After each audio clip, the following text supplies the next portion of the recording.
5 বছর পর স্বামী স্ত্রীর দেখার সাথে সাথেই স্ত্রীকে মারার চেষ্টা।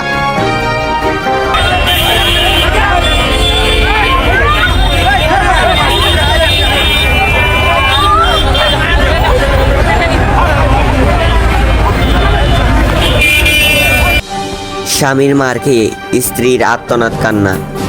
স্বামীর একটাই লক্ষ্য তার স্ত্রীকে মেরে ফেলা। ওনার সাথে আপনার কি সম্পর্ক? উনি আমার স্বামী ছিল। হ্যাঁ, ভালো কথা। আমি ডিভোর্স দিছি, 5 বছর হচ্ছে। এখন আবার কি? এখন আমি ওর বাচ্চাকে আমার কাছে হ্যাঁ। ওই নেশাখোর, হ্যাঁ।